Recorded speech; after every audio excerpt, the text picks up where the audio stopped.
Assalamualaikum warahmatullahi wabarakatuh. Apa kabarnya hari ini?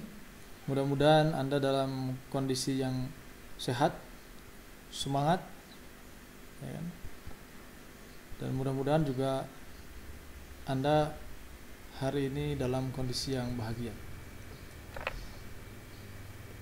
Oke, adik-adik, selamat bergabung di kelas PPKN. Bersama saya Jejen. Namun sebelum belajar PPKN, saya sampaikan selamat datang Anda di sekolah kami. Terima kasih Anda telah percaya kepada sekolah kami untuk dijadikan sebagai sekolah lanjutan Anda setelah kemarin sekolah di SMP dan MTS. Kita lanjutkan ke materi. Di semester 1 Bab 1 kita akan belajar tentang nilai-nilai Pancasila dalam kerangka praktik penyelenggaraan pemerintahan negara. Sebelum kita lebih jauh membahas tentang bagaimana penyelenggaraan pemerintahan negara di Indonesia, terlebih saya akan menjelaskan pengertian pemerintahan. Di masyarakat, kata pemerintah seringkali dikatakan, diperbincangkan. Namun pengertian pemerintah yang sering diperbincangkan oleh masyarakat ini biasanya pengertian pemerintah secara sempit, yaitu hanya memiliki ruang lingkup eksekutif atau presiden, gubernur, bupati, dan wali kota. Itu yang biasanya disebutkan oleh masyarakat bahwa bagian dari pemerintah adalah yang tadi disebutkan, bagian dari eksekutif. Akan tetapi secara luas, yang dinamakan pemerintah itu meliputi lembaga eksekutif, legislatif, dan yudikatif, atau presiden, DPR, dan lembaga peradilan. Ini merupakan sebuah kesatuan yang disebut dengan pemerintah. Gitu ya. Jadi sekali lagi, ada pengertian pemerintah secara sempit, yaitu hanya eksekutif saja. Ada pengertian pemerintahan secara luas yang meliputi eksekutif, legislatif, dan yudikatif. Dan selanjutnya kita berbicara tentang pemerintahan itu akan membicarakan juga tentang kekuasaan. Apa sih kekuasaan itu? Kekuasaan itu adalah kemampuan untuk mempengaruhi orang lain supaya bertindak sesuai dengan apa yang diperintahkan, atau sesuai dengan yang keinginan yang memberi perintah. Itu. Mana contoh sederhana? Contoh yang paling sederhana ini di rumah. Orang tuamu memiliki kekuasaan di rumah. Ketika apa yang dikatakan oleh orang tuamu ini akan dipatuhi oleh anak-anaknya. Contoh, ketika Anda sedang nonton TV dan masuk waktu sholat, orang tuamu memerintahkan berhenti nonton televisi dan laksanakan sholat. Maka kemungkinan yang paling besar adalah Anda akan menuruti apa yang orang tuamu inginkan. Nah, inilah yang disebut dengan kekuasaan. Begitu juga di kampungmu ada pejabat-pejabat kampung, dari mulai RT, ya kan, RW, ketua DKM, dan lain sebagainya. Mereka semua memiliki kekuasaan. Contoh, ada pengumuman ketika akan masuk gang itu. Tamu 1 kali 24 jam atau tamu yang menginap ini wajib lapor. Nah ini. Jadi ini adalah sebuah perintah dari pejabat setempat dalam rangka menjaga ketertiban. Ada lagi, Anda masuk misalkan ke masjid, alas kaki harap dibuka, batas suci. Nah, ini juga perintah, ya kan? Dan tanpa kita sadari bahwa kita sudah diperintah, gitu kan. Dan memang mau tidak mau kita harus ikut karena untuk menjaga ketertiban umum. Nah, inilah kekuasaan, ya. Sekecil apapun kekuasaan ini bisa mempengaruhi orang lain.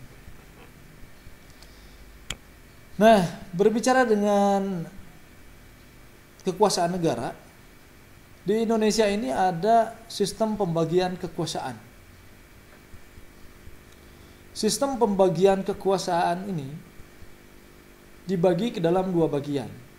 Ada macam-macam kekuasaan negara dan ada pembagian kekuasaan yang ada di Indonesia. Apa yang dimaksud dengan macam-macam kekuasaan negara? Yang tadi, bahwa kekuasaan negara ini dibagi ke dalam beberapa macam kekuasaan. Macam-macam kekuasaan ini memiliki dasar teori dari dua ilmuwan atau dua ahli. Ya. Yang pertama, macam-macam kekuasaan negara ini berdasarkan teori John Locke. Dan yang kedua adalah berdasarkan teori Montesquieu. Bagaimana menurut John Locke? Teori menurut John Locke bahwa kekuasaan negara ini dibagi ke dalam 3 macam kekuasaan atau 3 jenis kekuasaan. Yang pertama adalah kekuasaan legislatif. Apa itu kekuasaan legislatif?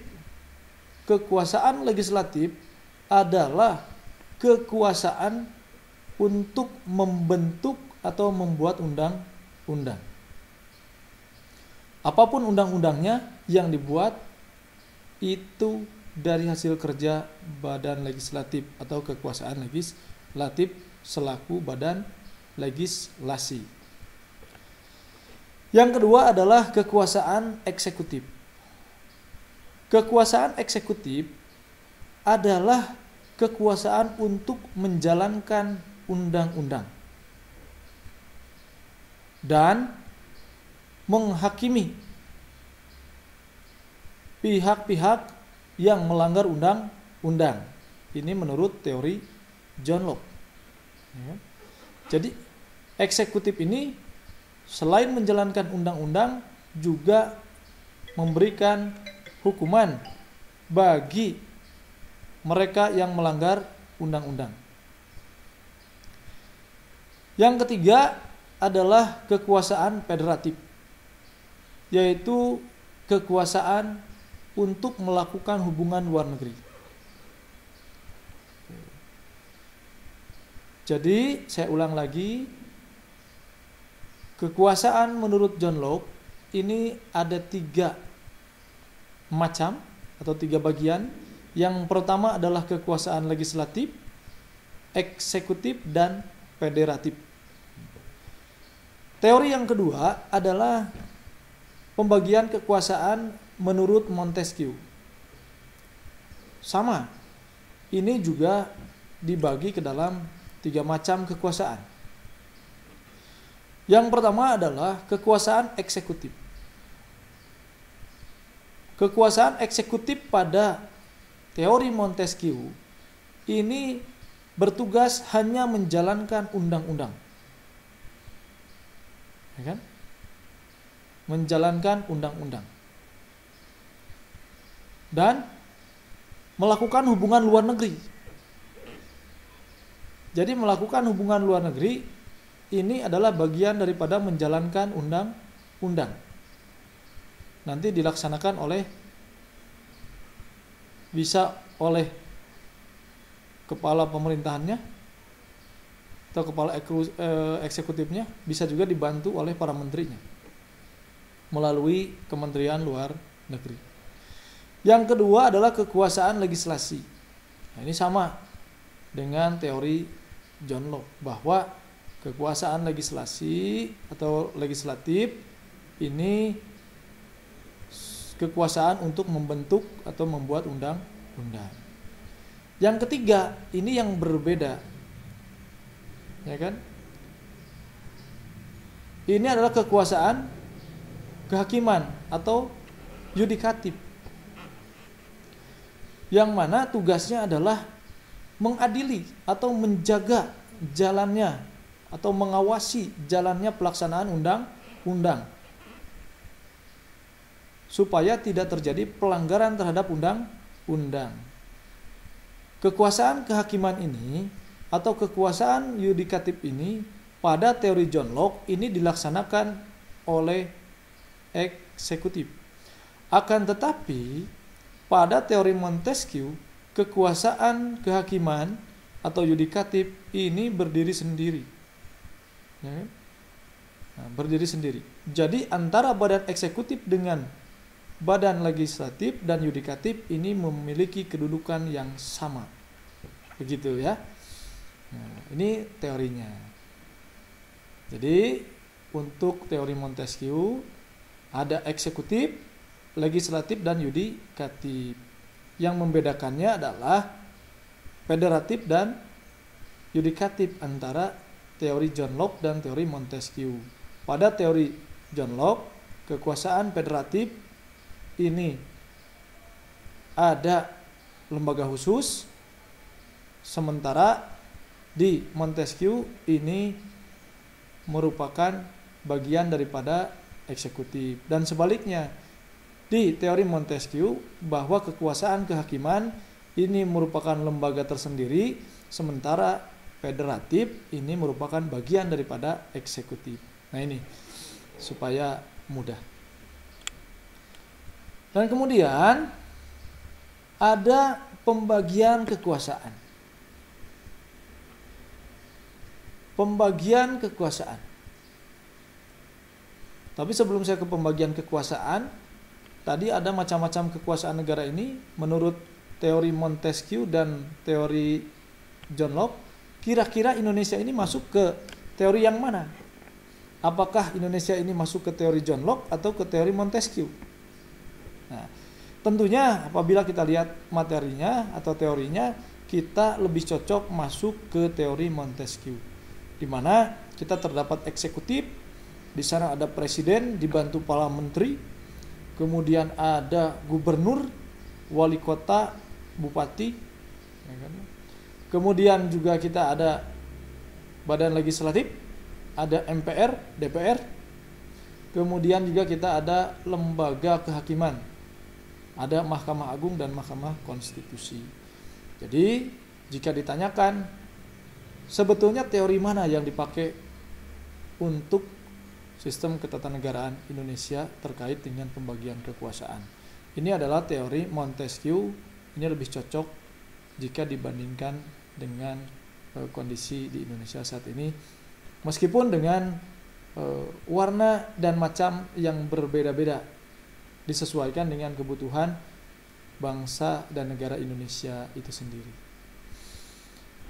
Selanjutnya tadi saya sampaikan ada pembagian kekuasaan di Indonesia. Pembagian kekuasaan ini dibagi ke dalam dua kelompok. Yang pertama adalah pembagian kekuasaan secara horizontal, yaitu pembagian kekuasaan dengan kedudukan atau level yang sama, jenjang yang sama. Contoh, DPR, MPR, Presiden, Mahkamah Agung ini memiliki kedudukan yang sama, rata, sehingga tidak ada kesenjangan, ada yang lebih tinggi, ada yang lebih rendah. Jadi antara DPR, MPR, Presiden, Mahkamah Agung ini memiliki kedudukan yang sejajar. Makanya disebut horizontal. Ya. Kemudian yang kedua adalah pembagian kekuasaan dengan vertikal atau secara vertikal. Yang mana pembagian kekuasaan secara vertikal? Yaitu pembagian kekuasaan ke dalam jenjang atau level kedudukan yang bertingkat dari atas ke bawah. Nah, dari atas ke bawah. Mana contohnya dalam pelaksanaan pemerintahan? Tadi sudah kita katakan ada yang namanya pembagian kekuasaan. Ada eksekutif, legislatif, dan yudikatif. Ini dibagikan kekuasaannya secara horizontal menjadi tadi eksekutif ada presiden, legislatif ada DPR RI, yudikatif ada Mahkamah Agung. Bagaimana kalau misalkan kita bagi menjadi kekuasaan secara vertikal? Maka kita akan berbicara tentang pemerintah daerah. Eksekutif, kita berbicara eksekutif. Eksekutif di tingkat pusat ini dipimpin oleh presiden. Di bawah presiden ini dibagikan kekuasaannya.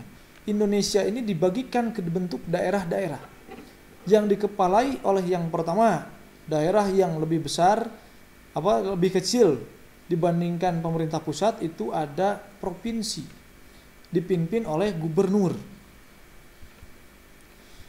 Ada lagi daerah yang lebih kecil daripada provinsi namanya kabupaten dan kota.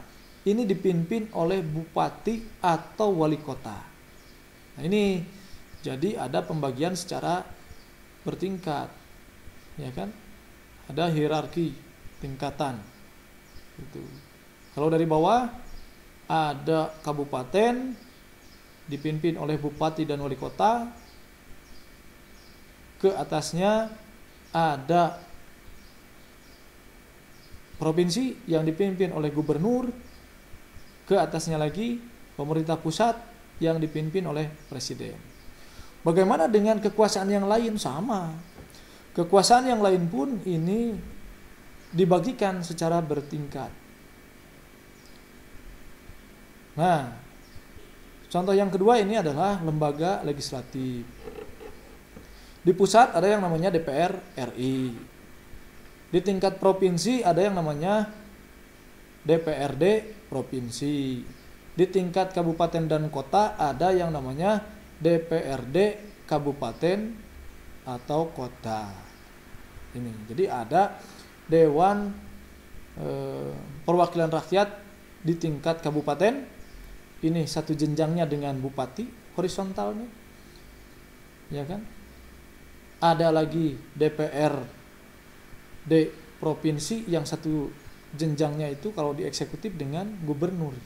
Jadi setiap jenjang pemerintahan memiliki Dewan Perwakilan Rakyat atau legislatif. Begitu juga dengan kekuasaan yudikatif.